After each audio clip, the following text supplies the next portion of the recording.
A Wizard's Secret Chapter 6, Antiques 2. Merlin could still faintly recall Gut, the little fatty, from his memory. Thus, Merlin searched his memory the best he could, unmoving on the surface. Finally, some information about Gut popped up from his memory. Gut. His full name was Dougland Gut. The Dougland family was nothing notable.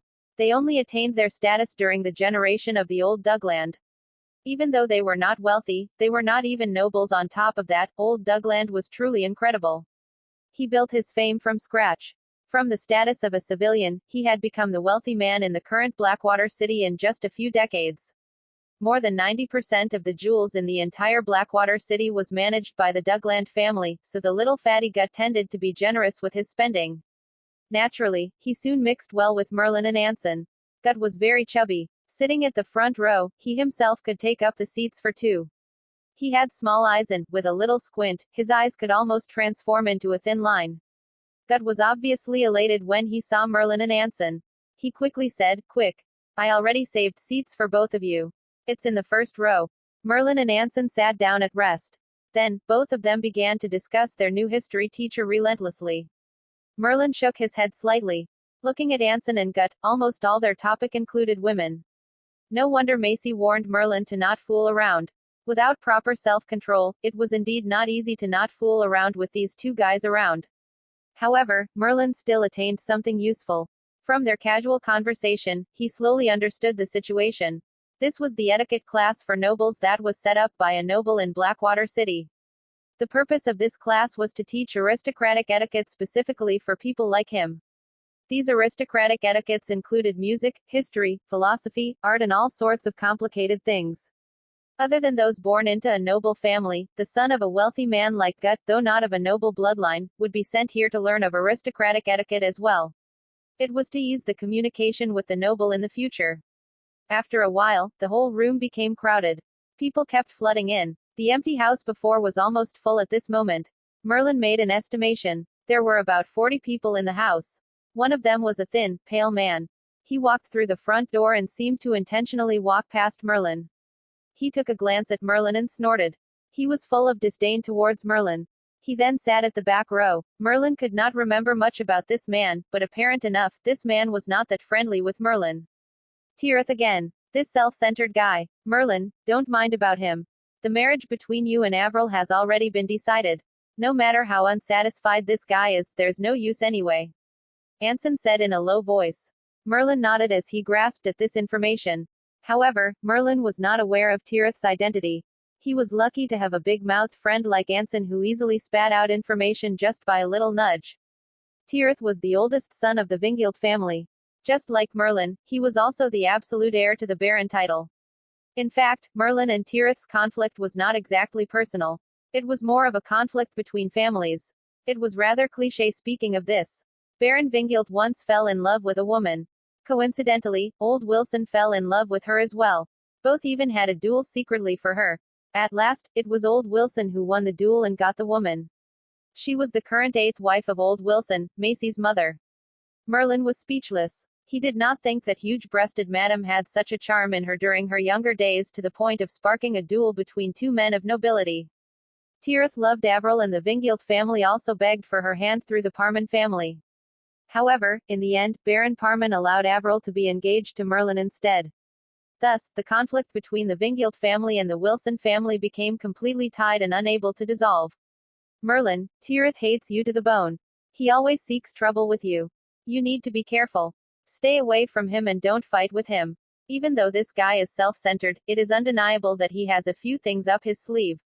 He possesses affinity to the earth element and has a great chance of becoming Earth Swordsman. The three of us combined won't be able to go against him. Anson advised deeply, apparently rather cautious against Tirith. Elemental swordsman again. Merlin nodded. He had the opportunity to witness the power of these people who had an affinity to the elements. Naturally, he would not be so dumb as to start a fight with Tirith. After a short while, the sound of boots slamming on the floor could be heard from outside of the house. A lady entered the room. Immediately, the whole room became silent. This lady had long legs that were wrapped in nude-colored stockings. She was wearing a cashmere overcoat, but it could not cover the lush hills on her chest. She had a hot body that released a sort of mature and seductive aura about her. Even though she looked seductive with her hot body, every movement of hers was filled with elegance. Enchanting and elegance, both extremely different qualities, seemed to perfectly merge in this lady.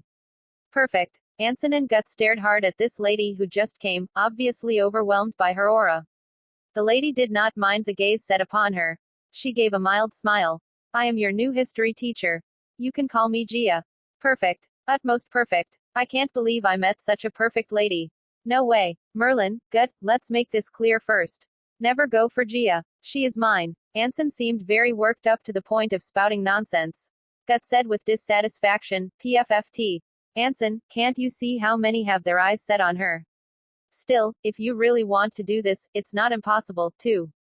Everyone knows what's the deal for being a teacher here. Isn't it just to seduce the nobles here? These people want to attain the status. Let me look up the history of this Gia after this. At least, it makes it easier for you to get close to her. As for Gut's words, Merlin could not comment much. He had no impression of this place in his memory. Naturally, he did not know of the situation here. However, after listening to the conversation between Gut and Anson, most of the female teachers here came to seduce nobles. If they were able to succeed, they could attain the status they wanted. In fact, their previous history teacher no longer came to give classes because she had gotten together with the son of a baron. Thus, the teachers that came here basically did not have many pure motives. Gia seemed extremely calm as she said nonchalantly, all right. Let's begin our class. Today, I'm going to talk about antiques with you. As soon as she finished her sentence, Gia took a delicate ring from her pocket. She held it high. The sunlight that shot through the window fell on the ring, presenting a porcelain-like white color. A Wizard's Secret Chapter 7, Gia. History delivers knowledge and civilization to the people. Therefore, as a noble, you must learn about the history. Antiques bore the marks of the history. To learn history well, you must learn about antiques well. The nobles ought to be knowledgeable, elegant and intelligent. A true noble must love antiques and be an expert about it. This ring in my hand. Can anyone tell me about its background? Gia held the ring up high. Under the sunlight, it did not give off much of a gleam. Obviously, it was not made from gemstones. Its material should be rather special. Merlin knew nothing about antiques, but Anson fancied it more. He used to collect some interesting antiques usually. Hearing Gia's question, Anson immediately stood up. Miss Gia, can I have a good look at the ring, please? Gia nodded and handed the ring to Anson. Anson caressed the ring lightly and studied the pattern on it carefully. At last, he said confidently, this ring is made from a special material. My guess is jade. Using jade to make rings. Historically, it was only during the secret age of the Malta Empire 3,600 years ago that it was common for people to make rings out of jade. The pattern on the ring also presents a similar fashion. It should be a ring from the age of the Malta Empire without a doubt. As she listened to Anson's logical analysis about the ring's background, a hint of surprise dashed across Gia's eyes. She nodded. That's right. You said well. What is your name? Anson was elated and immediately replied, I am Anson. Gia nodded and continues, good. Anson's analysis is accurate. I can see that Anson is very knowledgeable. He has already gotten a hold of the most basic element of aristocracy etiquette. Every noble should be knowledgeable. However, even if you don't know anything about antiques now, that's all right. I will use a long time to teach you the basic fundamentals of understanding antiques. Now, I will show this ring around. Feel the material and look at the pattern on it. Feel the touch of time upon it. The ring was first passed to the people at the front row like Merlin. Merlin was not particularly interested in antiques, but he was intrigued by the Malta Empire Gia mentioned. Merlin had some recollection of this Malta Empire in his memory. The Malta Empire 3,600 years ago was undoubtedly a great yet secretive empire. It was great because the Malta Empire 3,600 years ago had ruled over the whole land unlike now. There were at least a few dozens of kingdoms in the entire land now. It was secretive because the downfall of the Malta Empire was unbelievable. It had fallen almost in one night and without any indication. The entire Malta Empire only existed for less than 100 years. Until now, there was not any acknowledged conclusion about the reason why the Malta Empire had crumbled apart in one night. Why would such a huge empire crumble apart in one night? Merlin could not believe this. He tended to believe that the flow of time had caused inaccurate rumors to pass down generations upon generations. And so, the true reason that Malta Empire had fallen was covered up. The ring was passed to the back and Gia followed to the back. At this time, Merlin noticed the riled-up Anson had a difficult look on him. What's wrong, Anson? Merlin asked in a light voice. Anson took a complicated glance at Gia, who walked to the back, then sighed. He slowly said, "It is most probably impossible to get Gia now. I thought she is the same as any other woman that came here for some rich noble boys. But after seeing that ring, I think this is not plausible. Do you know how much that ring cost? 12 silver coins." Gut did not know much about antiques as well. To him, gemstones were the most valuable. This ring was only made from jades. It was good enough to worth 12 silver coins. However, Anson shook his head. It can't be bought even from 12 gold coins. You may not know this, the antiques from the age of the Malta Empire priced at an unbelievable value in the current market. Don't even mention this delicate-looking ring that belongs to the nobles then. She can bring out an antique that priced at more than a few dozens of gold coins. Do you seriously think Gia came for money? Merlin fell into his thoughts. In this world, there were 3 currencies that could be used at face value: gold coins, silver coins, and copper coins. A gold coin was equivalent to $1,000 in his previous life. A few dozens of gold coins were equal to more than 10,000. Someone who could bring out more than 10,000 nonchalantly wouldn't seduce the nobles for status indeed. Yeah, makes sense. Look like this woman has some background there, but that's fine. There is no one that I can't investigate. Give me a few days. I can even dig out the information of Gia's previous 3 generations. Gut was brimming with confidence. Gia's first lesson soon passed. These nobles only had 1 class each day, so people began to leave slowly. Merlin and his friends came out of the building. Moss was already waiting at that place. When Merlin was about to get into the carriage, Anson quickly tugged at his coat and spoke in a low voice. "Merlin, what are you doing going back so early? Let's go to a place together." Merlin thought of Macy's previous warning. He shook his head helplessly. "It's fine. I should get back early. I will pass today. Moreover, Macy warned me to go back before the day gets dark anyway." Anson quickly said, "Merlin, where do you think we are going?" Hee hee. I am bringing you to open your eyes now. Lately, an acquaintance of mine brought some new antiques. Gut and I want to take a look at it. Just antiques. Merlin was a little hesitant. Of course. Let's go. Merlin finally nodded and said to Anson and Gut, "Come on up. Let Moss send us there." Anson was disdainful. "With this, it's a torture to be in there. Let us take Gut's carriage." Merlin raised his head. An extravagant-looking carriage that was covered with a layer of fur and pulled by 4 horses appeared in front of them. Merlin compared the carriages and showed a bitter smile. He nodded then and told Moss, "Pick Macy up at the church. It's more comfortable to take the carriage in such a cold weather." "Young Master Merlin, then how are you coming back?" Moss took a look at Anson and Gut, his face full of worry. Gut waved his hand. "I will send young Master Merlin back." Moss nodded and said no more. He immediately directed his coach towards the church. Merlin and the bunch then went into Gut's luxurious carriage and slowly left. A Wizard's Secret Chapter 8, Relief Sculpture. In the carriage, the seats were covered with soft fur. The fur emitted a warm vibe in this cold weather. Even though Merlin was not clear with the pricing in this world, but he knew the fur he sat on now definitely worth a lot of money. Even Merlin, who was born into a noble family, had to exclaim, "How sumptuous." Even though the nobles had a high social status, in terms of wealth, the Wilson family was far behind the Dougland family with its income stemming just from tax collection. It was, as expected, the luxurious carriage has an enjoyable seat. Without waiting much longer, they had reached their destination and the carriage slowly came to a halt. "All right, let's get down." Anson could not wait to usher him down. After that, they entered a small shop.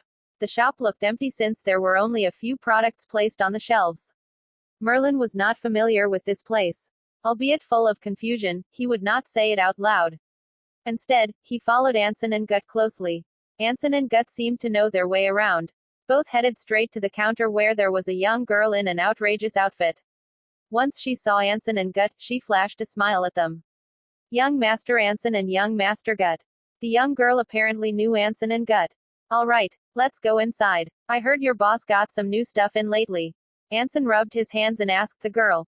"Yeah, my boss got some new stuff in. Some are of superior quality. I am sure young Master Anson and young Master Gut will be satisfied with them," the young girl said as she pressed something under the counter. Following that, a wall in front of them began to turn, showing a dark passage underneath. "Linny, let me check if you have grown up lately." Gut came right in front of this girl named Linny and reached out his fat hand. He actually reached right into the girl's breast and grabbed her. Fatty, let's go. Anson yelled in a hurry when he saw Gut was falling behind. Hee hee. Coming. Gut took out his fat hands and threw a shiny gold coin into Linny's hands. After that, he followed Anson's footsteps into the dark passage. The passage was a little dark in the beginning. However, after a while, a fiery light could be spotted. It appeared that there were candles at the two sides of the passage used for illumination purposes. Merlin squinted his eyes to find that the passage was heading downwards. They were already about 8 feet deep into the ground. This passage was dug deep, it appears. After walking for about 100 meters, some sound finally came to them. Along with some exclamation, Anson obviously picked up his pace and soon, they were out of the passage. At the end of it was an extremely wide hall. It was about the size of 2 football fields. There were not many people in there, but all of them stood in groups of 2 or 3. They were discussing the antiques lying around in this hall. Surely, this was the place Anson and Gut wanted to come. Anson arrived in the hall as his eyes darted around. Then, a middle-aged man dressed in black approached him.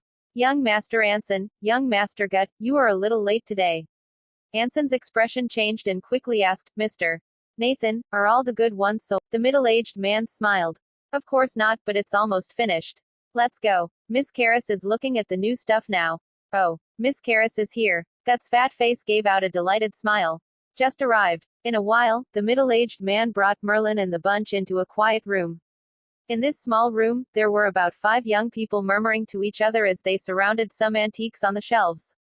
Hi, Miss Karras. You are so quick. As soon as Anson stepped into the room, he greeted a lady in a green dress who had short blonde curls. Gut approached her quickly and stared hard at Karras. Karras frowned slightly and, when she looked at Anson, she pulled a stiff smile. Anson, you are here right on time. Look at these new ones. Their quality isn't bad. Karras's gaze fell on Merlin, but she simply ignored him. She seemed to be a woman extremely crazy about antiques as well. Anson took a beeline towards the shelf. There was a palm-sized white jade that was carved into a strange figure. The figure had the head of a fish and the body of a man. It was also making a strange gesture as if it was spitting water out of its mouth. There were also some gruesome monsters that had spikes all over their body. They held iron whip as they swung their whip at some strangely dressed people. These images and carving styles were more than strange to outsiders like Merlin. Tisk. These are all antiques from the age of the Malta Empire. Anson had some knowledge about antique. With one look, he could see the background of these antiques. Karras was holding a rather yellowed jade in her hand. It was also carved into a figure of monster. She asked Anson with knitted brows, Anson, this antique is rather unique. Look at the design. I have never seen one like it before. But look at the material and carving styles. It's definitely from the age of Malta Empire. I am sure of it. Anson also frowned, apparently confused. At this time, the middle-aged Nathan spoke, these new ones are from a ruin that dates to the age of Malta Empire. The things we found there are all peculiar, but I can promise you that they are all from the age of Malta Empire. Merlin also took a few carefree glances in front of the shelves.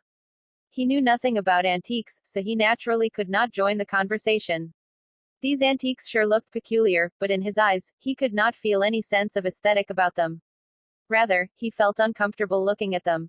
Most objects on the shelves were made of jade. This indeed corresponded to the style of Malta Empire. Merlin continued scanning the objects. At the lowest shelf, in an inconspicuous corner, Merlin saw a piece of a broken relief sculpture. Yes, the relief sculpture. It was obviously knocked out of its building by force. This relief sculpture was only the size of a palm. Its carving represented a naked man that sat on the floor in an extremely awkward pose. Merlin picked this relief sculpture up lightly and stared at the pattern on it. Suddenly, Merlin felt his world sway.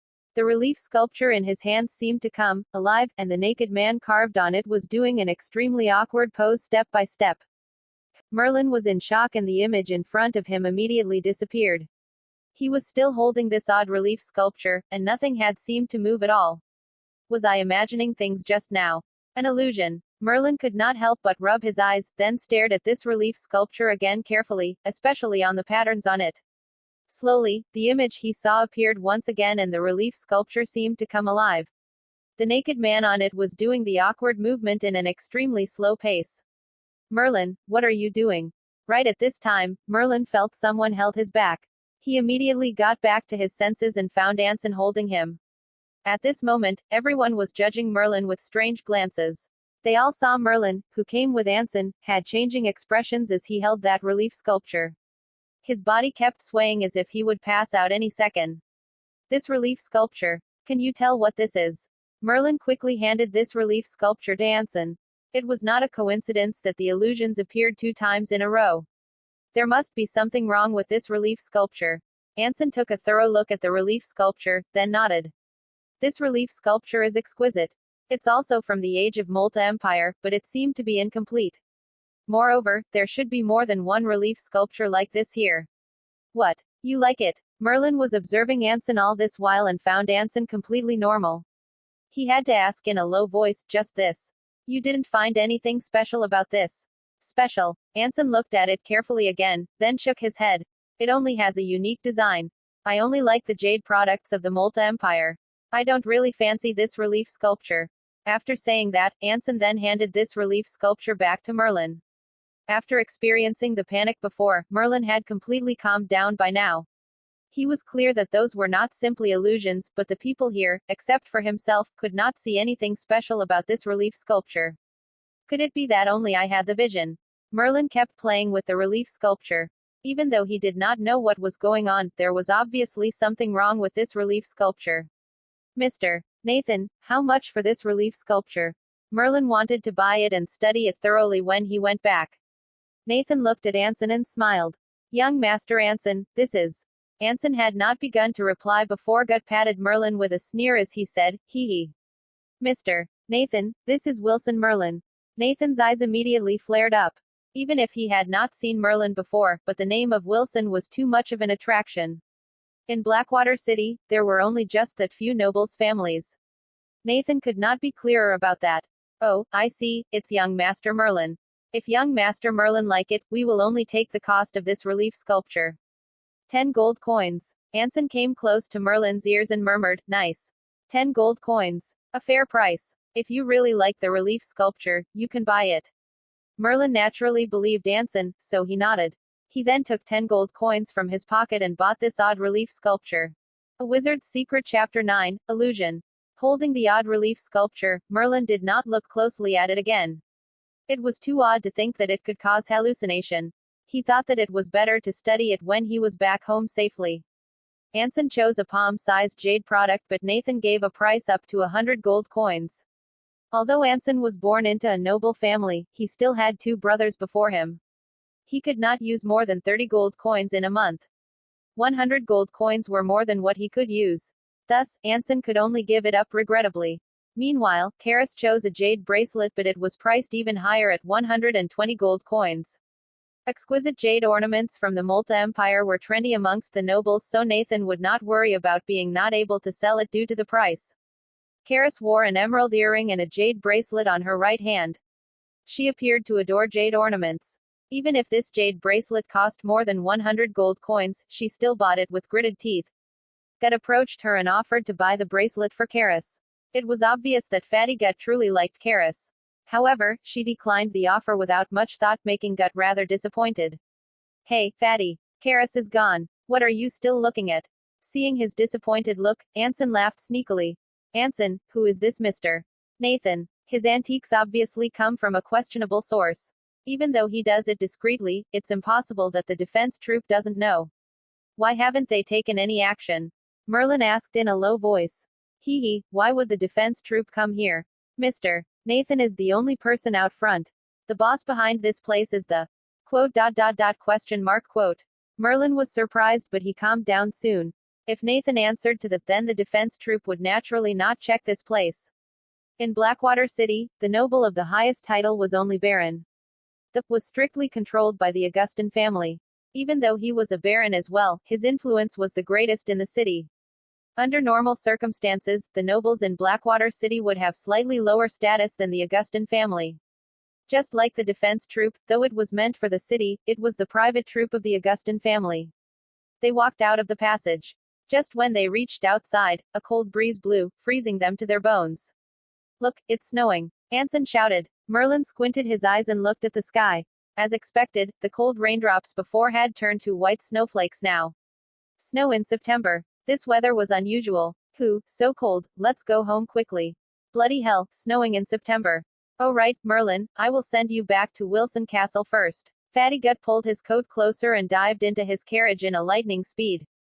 The carriage slowly came to a halt in front of Wilson Castle. Merlin alighted from the carriage. Even with a cashmere coat, he still felt like he was freezing. Merlin, see you tomorrow. D*MN this weather. Anson and Gut waved goodbye to Merlin.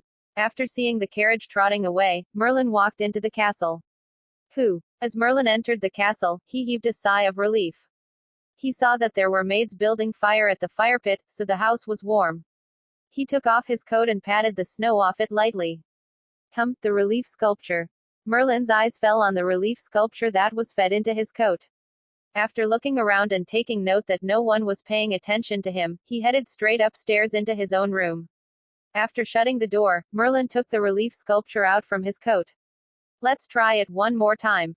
Merlin rubbed his eyes lightly, then focused his attention on the relief sculpture. Then, he stared at the pattern on it from up to bottom.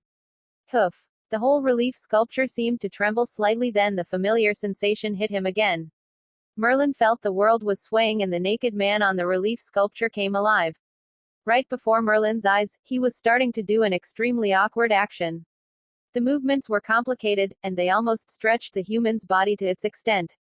In a daze, Merlin felt his body starting to copy the movements of this naked man. It hurts. Merlin could not help but yelp. At this moment, Merlin came back to his senses, only to realize that he was now lying on the floor. The relief sculpture was dropped to the floor, but to his surprise, it did not break. Merlin was maintaining an extremely odd yet complicated pose. Merlin quickly stood up and broke out in cold sweat thinking about his action.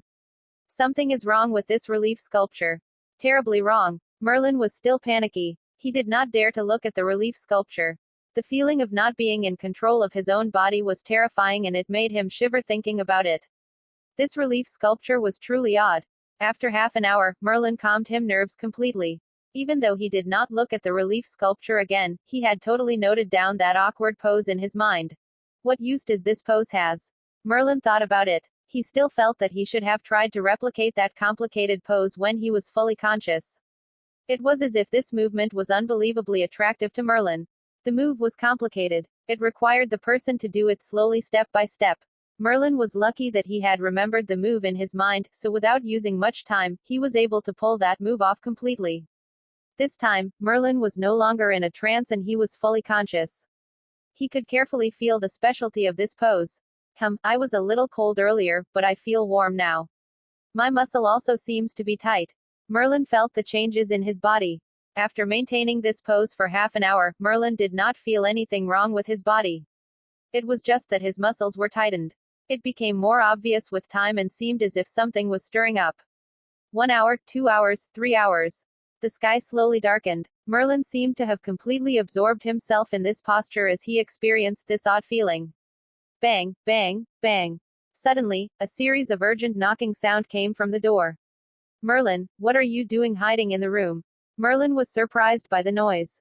It was Macy. He opened the door and saw that the sky had gone totally dark at this hour. Macy stared at Merlin in confusion, then the smell of sweat hit her. She saw that Merlin was drenched in sweat. Merlin, what are you doing? Why are you sweating so much? Merlin also noticed that he was covered in sweat, but there was this sort of warm and energizing feeling in his body where he did not feel exhaustion at all. Nothing, it's already dark, huh? I will go down soon. Macy was still trying to sneak a glance in the room, but Merlin was blocking right at the door so she could not see anything. She could only cover her nose and said, "Let Lucia prepare some hot water for you. You should take a bath before you go down."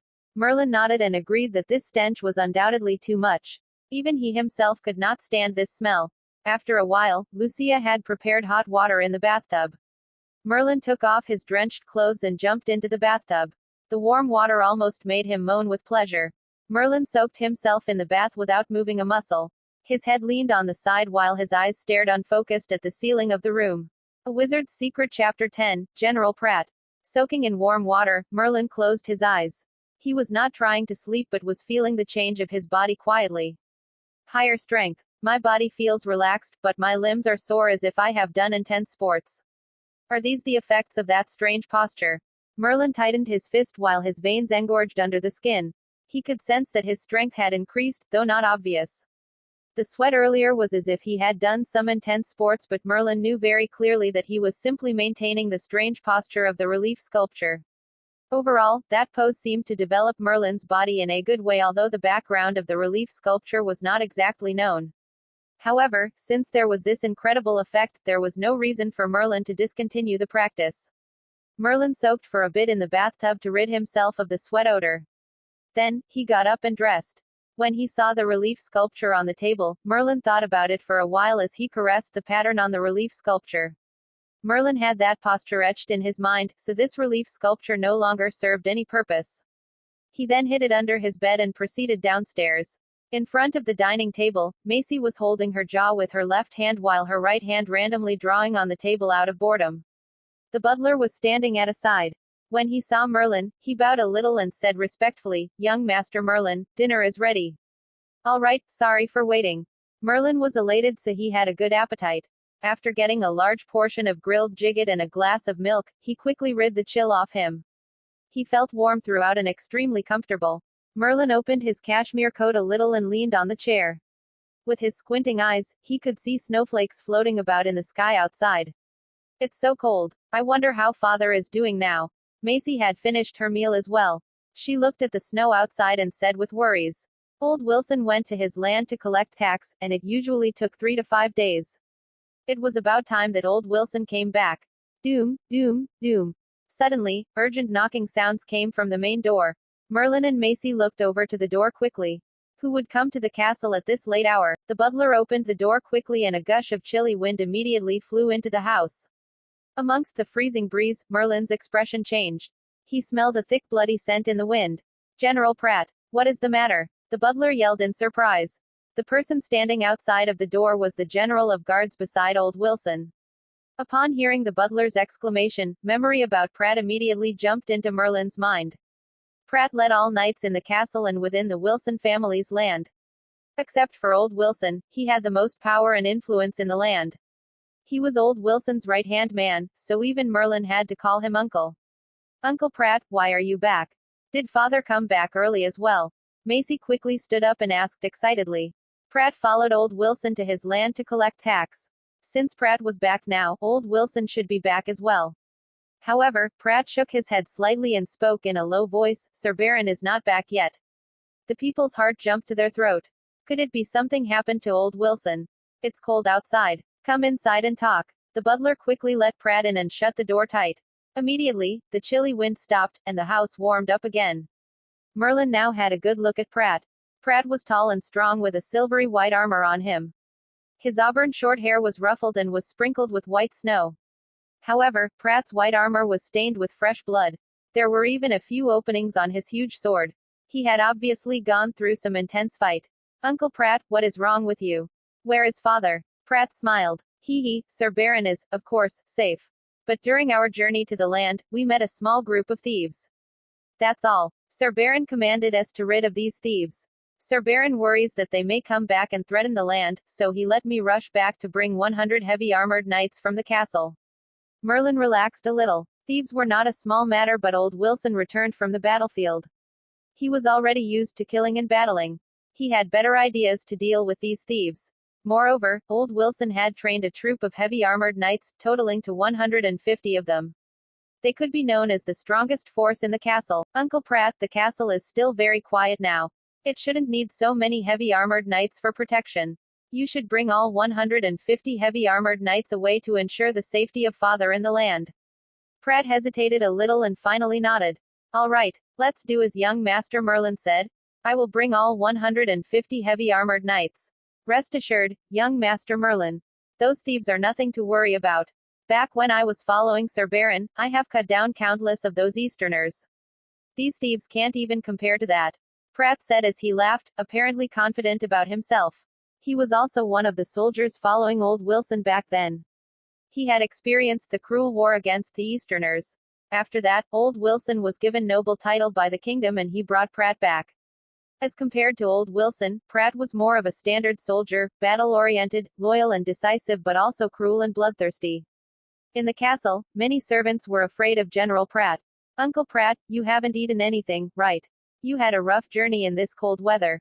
There's still half of the grilled mutton. Come and have some. Pratt did not hesitate at all. He had rushed over in the snow for 1 day and 1 night. He was indeed starving, so he grabbed the grilled mutton on the table and gobbled it down. However, Pratt did not take much time resting. He soon gathered 150 heavy armored knights in the castle and went on their journey. Merlin's frown did not disappear as he watched the knights leaving the castle. He asked the butler, Blackwater City has always been safe. Why would there be thieves all of a sudden? Also, look at Uncle Pratt. These thieves are not weak. Or else, father wouldn't let Uncle Pratt bring the heavy armored knights. The butler looked at Merlin and said hesitantly, Blackwater City used to be safe, but for some reasons lately, these thieves have been going around. They have attacked a few towns near Blackwater City. The Knights of Defense Troop have been dispatched numerous times, but they never found those thieves. But rest assured, young master. Sir Baron has 150 knights. Along with the knights in his land, there should be no problem dealing with these thieves. Merlin nodded lightly. With old Wilson there, surely the land would be all right.